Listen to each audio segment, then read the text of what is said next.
kawan, kita cari tahu tentang sampah plastik. Bareng saya Soleh, topik yang sangat penting nih. Mari kita bedah tuntas. Hai kawan, kita cari tahu tentang sampah plastik. Bareng saya Soleh, topik yang sangat penting nih.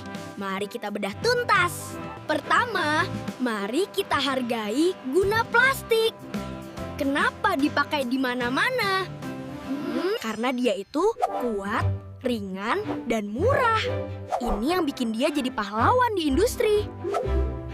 Plastik menjaga makanan kita tetap segar. Di rumah sakit, plastik juga membuat alat steril. Pokoknya, plastik sangat membantu kehidupan modern kita. Tapi, masalahnya datang saat dibuang. Tapi, di balik manfaatnya, ada bahaya besar. Karena plastik itu sangat sulit terurai. Dia bisa bertahan di bumi ratusan, bahkan ribuan tahun. Benar-benar lama sekali. Ketika terkena sinar matahari, plastik tidak hilang, tapi hanya pecah jadi potongan yang lebih kecil lagi. Ini namanya mikroplastik. Mereka kecil sekali, sulit dilihat, tapi jumlahnya sangat banyak. Mikroplastik ini sangat berbahaya karena bisa dimakan sama hewan laut. Mereka pikir itu makanan. Dan tahu tidak, kita pun bisa menelannya lewat ikan yang kita makan atau bahkan air minum kita. Hal ini bisa menyebabkan banjir. Itu dia, kenapa? Ini masalah kita semua di darat juga. Tapi kita tidak menyerah. Ada banyak teknologi dan cara untuk mengatasi masalah plastik. Yang paling sering kita dengar tentu saja adalah daur ulang. Daur ulang itu mengubah botol lama jadi bahan baru, seperti membuat botol baru atau bahkan pakaian. Ini mengurangi sampah di TPA dan menghemat energi. Keren kan? Ada juga namanya bioplastik. Ini plastik yang dibuat dari bahan alami seperti jagung atau singkong. Jadi dia bisa terurai lebih cepat di lingkungan kita. Ini bagus sekali.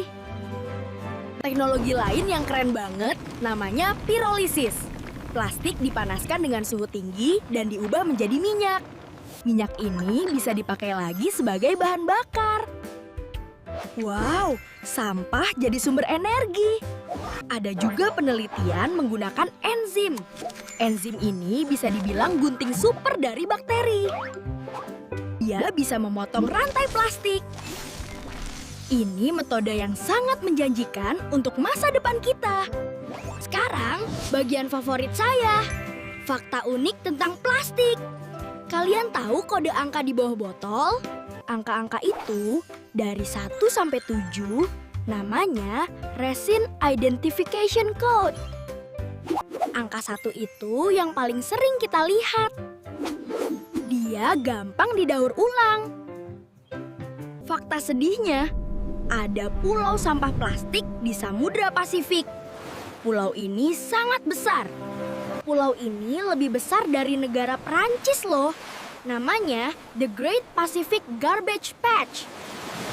Fakta unik lainnya, setiap menit sekitar 1 juta botol plastik dibeli di seluruh dunia. Bayangkan 1 menit. Itu menunjukkan betapa besarnya produksi plastik kita saat ini. Intinya, plastik itu penemuan hebat. Tapi kita harus pintar dan bijak menggunakannya. Ingat ya kawan, kita harus bertanggung jawab dengan melakukan 3R. Kita bisa reduce dengan membawa botol minum sendiri dan reuse wadah yang ada. Dan tentu saja, recycle, daur ulang, semua yang bisa didaur ulang. Jika kita semua melakukan bagian kita, bumi kita akan lebih sehat. Kita harus jadi pahlawan lingkungan di rumah. Sekecil apapun aksinya, itu sangat berarti. Sampai jumpa di episode Mencari Tahu bersama Soleh berikutnya.